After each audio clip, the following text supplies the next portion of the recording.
Olá, saudações. Começa agora a NC Destaque. É mais um assunto, uma personalidade sempre em destaque, selecionada pela rede ANC para você.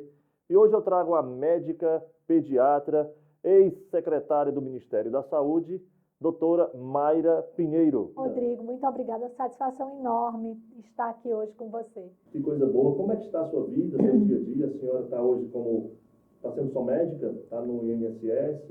Fala um pouquinho da sua vida hoje. Pois não. Rodrigo, nesses últimos 3 anos e meio eu estive à frente da Secretaria de Gestão do Trabalho, do Ministério da Saúde, uma pasta importantíssima porque ela cuida da educação dos profissionais do SUS que vão servir aos 220 milhões de brasileiros. Na pandemia, o nosso trabalho foi incansável, o dos técnicos que trabalham lá, porque ao mesmo tempo que a gente tinha que cuidar das situações ordinárias de formação dos profissionais, a gente teve que treinar as 14 categorias da saúde para saber enfrentar uma doença grave que levou à morte de milhões de brasileiros. Hoje eu me desincompatibilizei desse cargo, me coloco como pré-candidata a deputada federal pelo meu estado. Acho que a gente tem muito a contribuir e vou estar à disposição dos cearenses de bem que optarem pelo voto de opinião numa candidata independente que não tem objetivo de se perpetuar nos cargos públicos, mas de servir a sociedade. Eu acho que para os brasileiros, desde o mais simples até o brasileiro dotado de mais saber, está muito claro que nós temos um poder que invadiu as competências de outros poderes. O STF, ele conseguiu criar no país um conceito de que a justiça não funciona como deveria ser, para praticar a justiça. Mas é uma justiça hoje militante, que protege cidadãos que cometeram crimes contra o país e prende, persegue e julga cidadãos que simplesmente publicaram suas opiniões em redes sociais.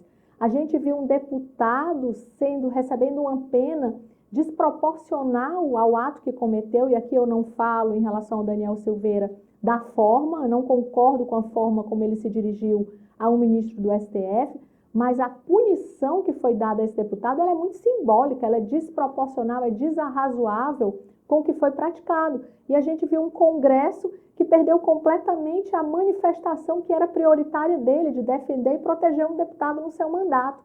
Então é um poder hoje abusivo, o do STF, que amedronta os brasileiros. E a gente precisa pensar nisso, porque se aconteceu com o deputado e o cidadão comum, como é que fica, como é que pode? Já aconteceu, um cidadão simplesmente num clube que estava num seu momento de recreação e emitiu uma opinião junto com os demais colegas, ele sofreu uma ameaça por parte do STF, do ministro Alexandre, então está respondendo um processo simplesmente porque ele estava numa mesa de bar, falando como muitos nós fazemos e emitiu a opinião dele. Jornalista preso, né? Nós temos colegas jornalistas também que foram presos injustamente. O Wellington Macedo é um cearense que está lá preso de tornozeleira, até agora não se sabe qual é o crime que esse rapaz cometeu, de tamanha proporção que ele é impedido de sair de casa, é vigiado, anda de tornozeleira, e a gente tem bandidos que assolaram o país, que praticaram corrupção e que foram liberados pelo STF. E que agora se colocam alguns até como candidatos à presidência do Brasil. Onde é que nós estamos, onde é que nós vamos parar? Mas é isso, nós não podemos ficar silentes nesse momento, né? Doutora, quero fazer uma pergunta para a senhora, voltando um pouquinho aí da sua atuação. Como disse no início, né, o Brasil agradece a sua atuação, né, e teve algo que foi assim, bem chamativo dentro da imprensa do Brasil, né, que foi o caso de Manaus. Questão dos oxigênios, o que foi que aconteceu em Manaus? É bem mais, só que o que o jornal passou é uma narrativa, mas Manaus foi muito mais do que aquela narrativa, até mais grave, Rodrigo. O que foi Manaus? Tanto no primeiro surto da pandemia, quanto no segundo surto, Manaus foi uma das cidades que mais foi acometida. Por quê? É a crônica da desassistência perpetuada. Manaus e o estado do Amazonas como um todo, ele tem déficit de profissionais de saúde, ele tem profissionais que são mal remunerados, que recebem suas remunerações com atrasos, que às vezes chegam até a 6 meses, 3 meses. A gente tem déficit de leitos, e aí eu preciso estar sempre rememorando os brasileiros. Por que a gente tem, por exemplo, corredores de hospitais em Fortaleza superlotados, e foi esse o motivo da minha exoneração do HGF? Manaus a mesma coisa, porque os governos anteriores do PT, é preciso que a gente deixe isso bem claro, fecharam 42 mil leitos. Então, Manaus tinha todos esses fatores juntos. Fechamento de leitos e falta de leitos para as doenças habituais. Manaus tem uma peculiar situação de falta de saneamento e educação sanitária da população. Uma boa parte da população mora em palafitas, dentro dos rios, e ela usa a água do rio para alimentação, para beber essa água, e ela produz seus excretos humanos, fezes e urinas, dentro do rio. Então, imagina quando a gente está enfrentando uma doença transmitida pela água, pelos alimentos, como é a Covid-19, e você junta todos esses cenários. Então, Manaus era uma panela de pressão, submetida a um estresse crônico na área da saúde, e que foi acometida por uma das variantes, no segundo surto da doença, mais letais.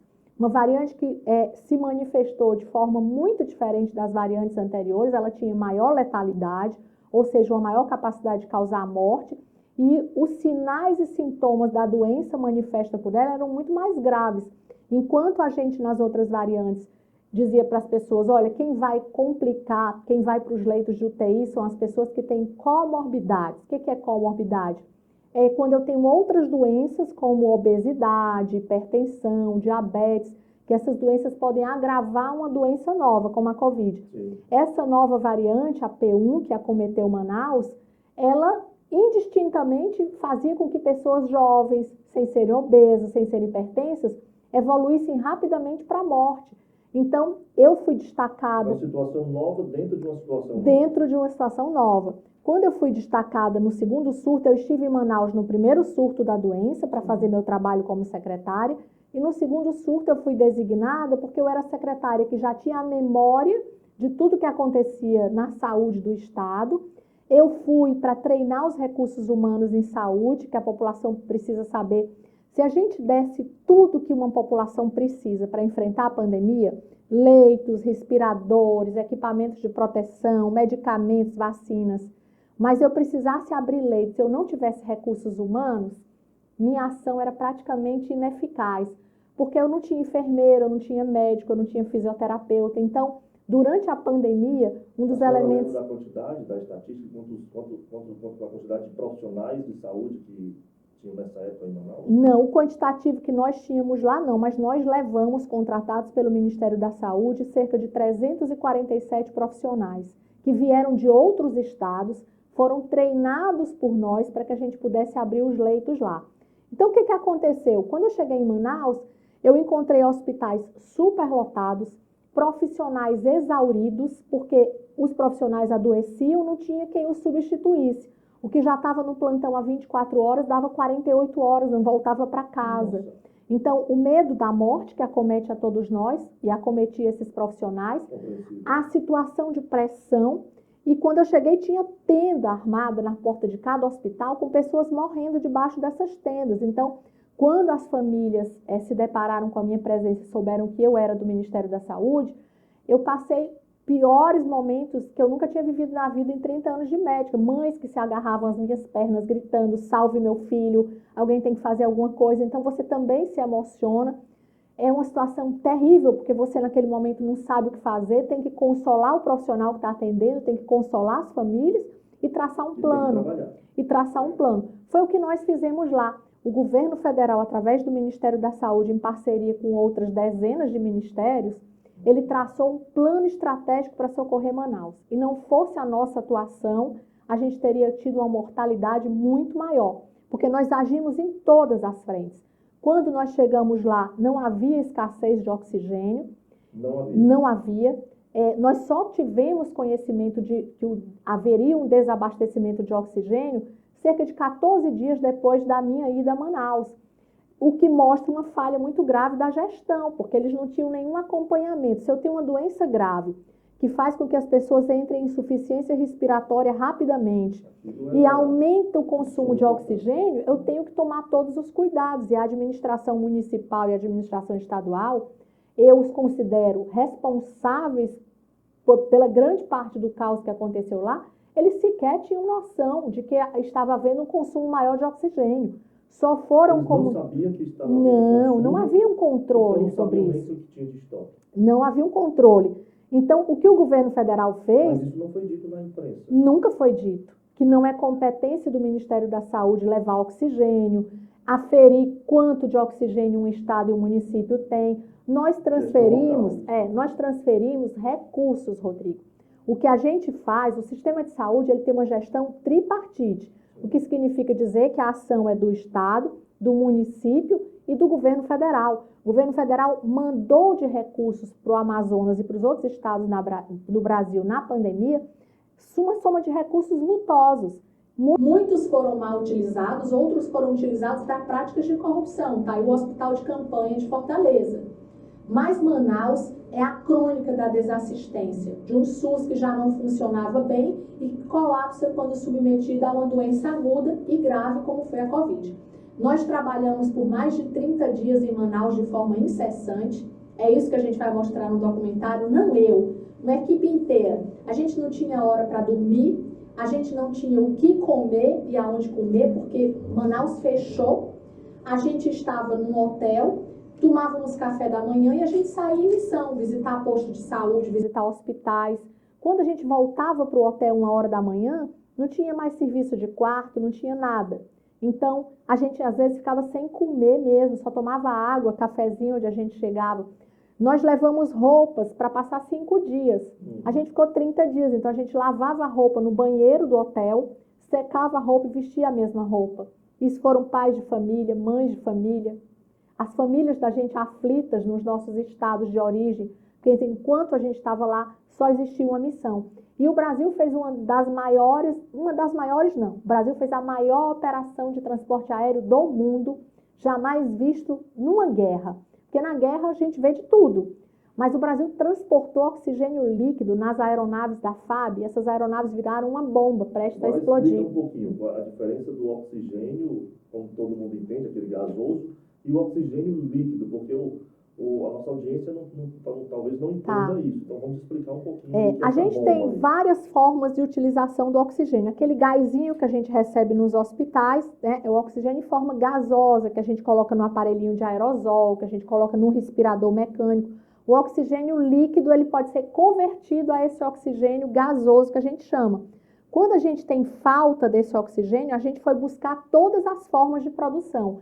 Nós compramos usinas que produzem oxigênio em menor quantidade, a gente comprou pequenos aparelhos que produzem oxigênio extraindo o ar e tirando dele o que já é oxigênio, que é 21% do que tem na atmosfera, e o oxigênio líquido. Só que o oxigênio líquido, ele vai ser transformado e ele não pode ser transportado em aeronaves, porque ele é comprimido e qualquer coisa faz ele explodir. Como nós não tínhamos saídas, a gente tinha que salvar vidas, a FAB aceitou transportar oxigênio líquido nas aeronaves nela, os pilotos. Então foi praticamente um ato de braveza e de coragem, porque você sabia que aqueles aviões poderiam explodir, mas nós transportamos todos os cilindros de oxigênio líquido que nós conseguimos. Então esses pilotos que são heróis, que arriscaram a própria vida, eles passaram na história de forma desconhecida e muitos serão. A gente no documentário, por ocasião da exibição dele, a gente vai fazer uma homenagem a esses heróis anônimos. Na verdade, eles estavam pagando a missão. Nós não queremos esse título de herói. A gente quer só contar a verdade da história. Quantos brasileiros comuns que têm uma profissão e serviam ao Ministério da Defesa, ao Ministério da Saúde, simplesmente cumpriram sua missão. Mas o que dói não é a gente não ter o reconhecimento, é a gente ser rotulado, atacado como genocida, que nós somos em Manaus, como disse o senador Omar Aziz, como disse o senador Renan Calheiros, quando investidos na qualidade de juízes, que nós somos assassinos e que nós fomos para Manaus para matar o povo amazonense. Essa é a parte da história que nós não aceitamos e que a gente vai contar detalhadamente através de diversos depoimentos, inclusive de famílias que tiveram seus entes queridos salvos por nós. Nós transportamos mais de 2.000 pacientes. Transporte é uma das coisas mais arriscadas que a gente faz na medicina e que precisa de uma logística de guerra. Porque para eu transportar um paciente de um hospital de Fortaleza para o outro, eu preciso que o médico do hospital que está mandando o paciente faça um relatório de alta, fale com a família, peça autorização, que ele entre em contato com a central de leitos pedindo para transportar e que o médico do outro hospital seja contactado para saber o que o paciente que ele vai receber tem e que ele esteja preparado para que naquela hora que o paciente chegue lá, a equipe esteja esperando. Então, a gente faz isso todo dia em Fortaleza, com 30 pacientes, nas grandes capitais. Você imagina o que a gente fazer 2.000 transportes aéreos não é para a mesma cidade, é para outros estados no Brasil com até 9 horas de viagem. Recursos logísticos, humanos. Equipe. A gente transportou pacientes entubados, então a gente precisava que em cada avião tivesse um intensivista, em Manaus não tinha.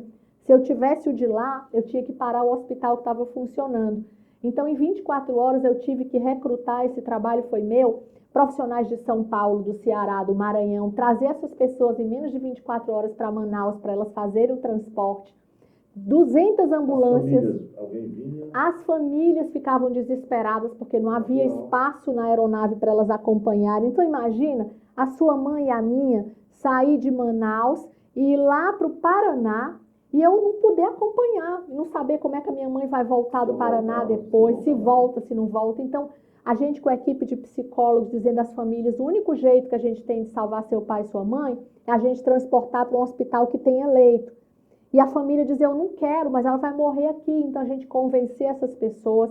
E depois, a outra parte da missão, trazer todo mundo de volta. A gente teve uma perda mínima de vidas nesse transporte. Morreram 2 pacientes. 2 pacientes, no universo de 2.000 pacientes. Então, assim, é uma história em comum. E por isso que eu tenho muito orgulho de dizer que a gente conseguiu, com a ajuda de várias pessoas, fazer esse documentário.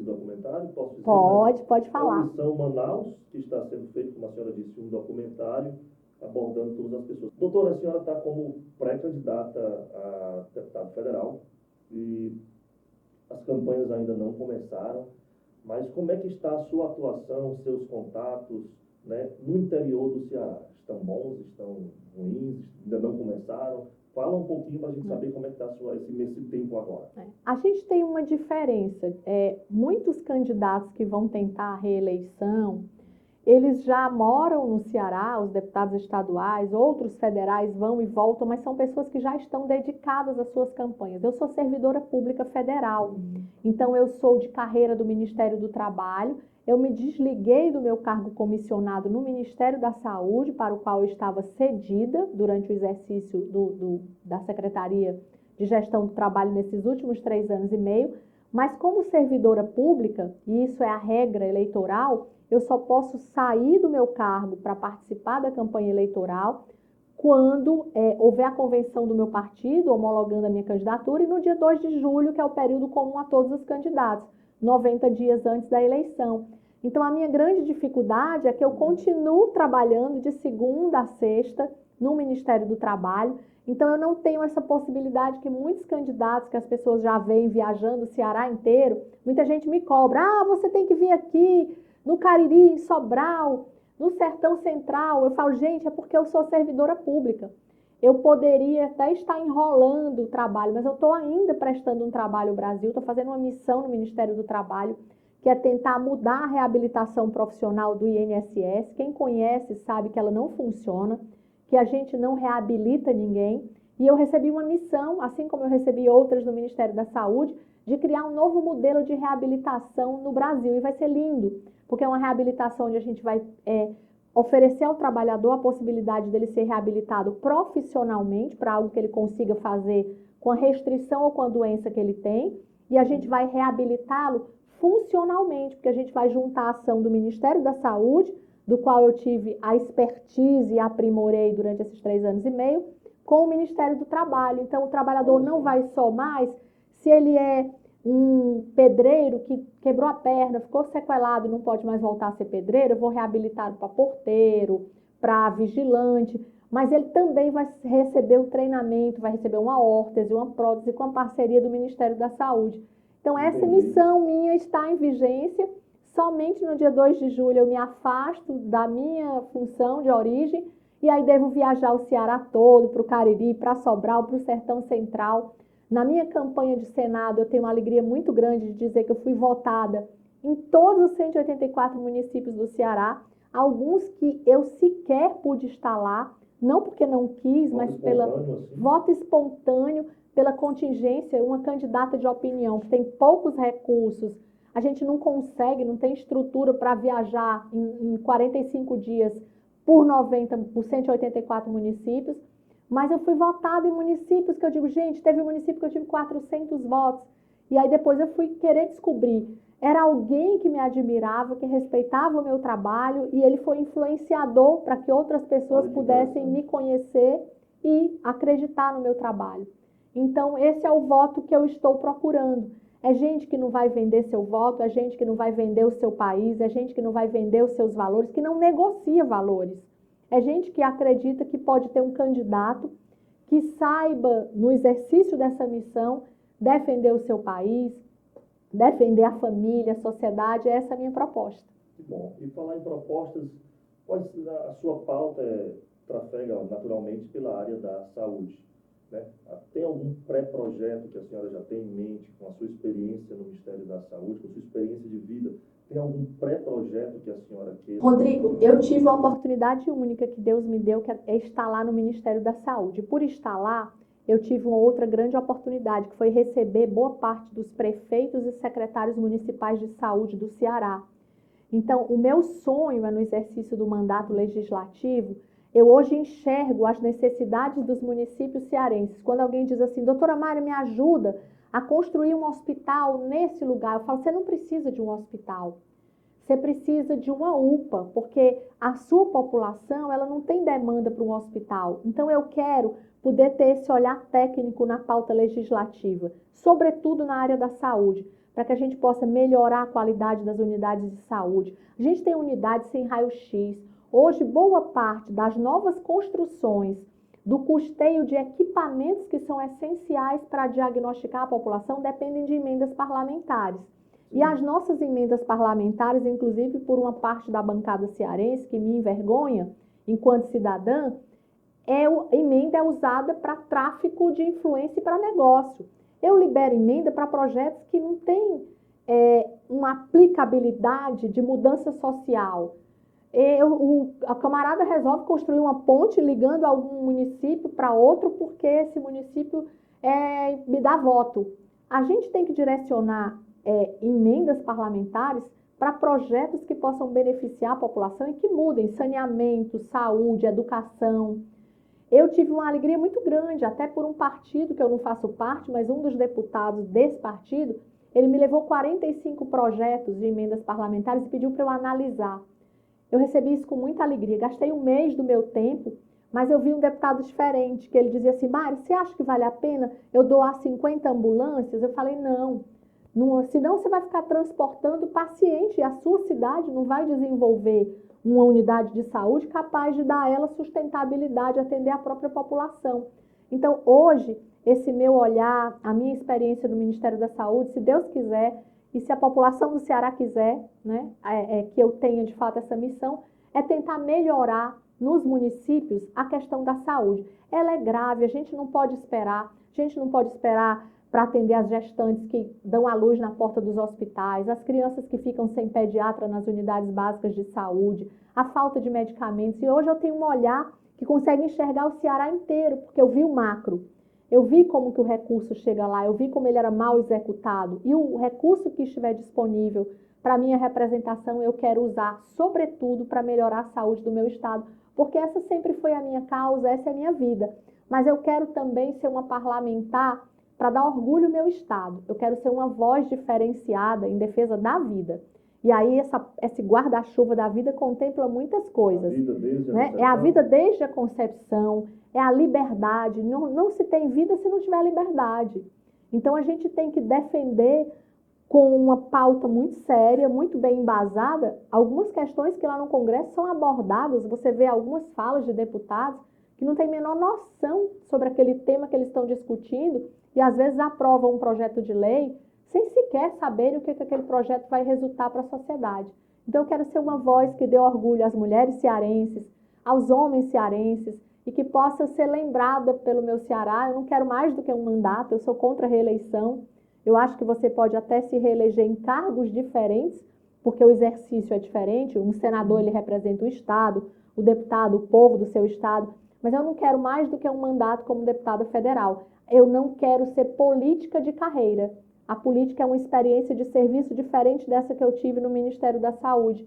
Se o povo do Ceará achar que eu posso representá-lo, eu estou me colocando para esse serviço. Muito bem, gostei dessa questão do altruísmo, de mostrar a política como uma forma de servir a população. E continuando, então, assim, com relação ainda sobre sua atuação, eu não sabia, fiquei sabendo recentemente, né, muito recentemente, que a senhora trata o suicídio, que é um tabu em várias situações, inclusive no jornalismo. A senhora tem um trabalho em relação ao suicídio. Fala um pouquinho dele. A minha relação com a saúde mental, né, é maior do que a questão do suicídio. Que faz parte. Eu vou tentar resumir para que quem está nos ouvindo entenda. Na época que eu fui presidente do Sindicato dos Médicos no Ceará, 2015 a 2018, eu comecei a fazer o sindicato ser uma ouvidoria da sociedade, não só uma entidade corporativista de representação do trabalho médico. Mas nessa minha caminhada, eu visitei todos os hospitais públicos de Fortaleza e do interior do estado. A gente já sabia da existência dos corredores, o que a gente fez foi denunciá-los para que eles acabassem de fato, porque são extremamente indignos. Ninguém se interna em corredor de hospital, as pessoas têm direito a leito. Mas um dos corredores me deixou extremamente emocionada.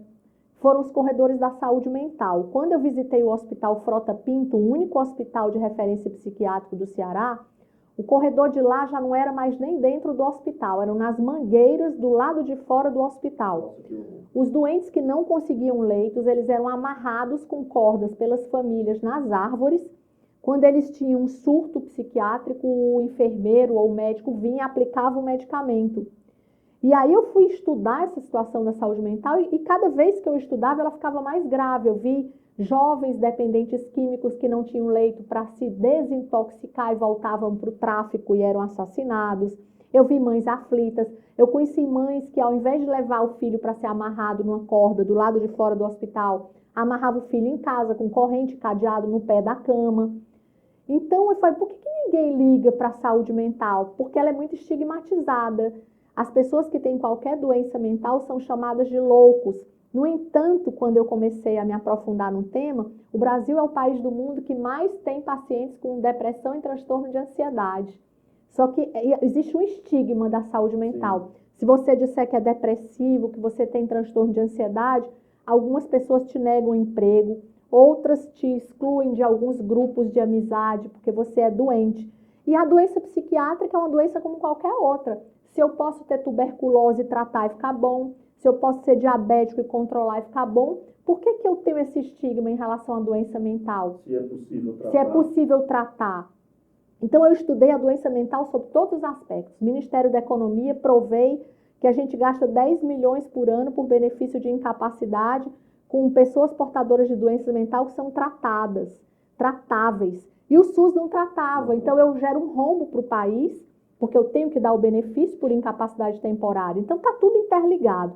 Então, eu resolvi pedir ao ministro, eu falei, deixa eu cuidar da saúde mental do Ministério da Saúde. E encontrei uma saúde mental completamente desorganizada. Dentro do próprio Ministério havia o estigma, ninguém cuidava da saúde mental. Ninguém queria cuidar. Aí o ministro falou, mas não é sua área. Eu falei, mas eu quero. E aí, eu tive a graça do presidente Bolsonaro, com a ajuda da ministra Damares, do ministro Osmar Terra, que era ministro da Cidadania na época, criarem, através de decreto, o presidente, a Política Nacional de Prevenção à Automutilação e ao Suicídio. E eu tive a honra de ser a principal coordenadora dessa política durante esses 3 anos e meio. Então, eu mudei a linha de cuidado da saúde mental no Ministério da Saúde. A gente passou a falar de depressão, fizemos uma parceria com a Associação Brasileira de Psiquiatria. Tudo que a gente produzia passou a ter o selo dessa associação, a gente passou a produzir conteúdo de qualidade. Nós aumentamos os atendimentos ambulatoriais, criamos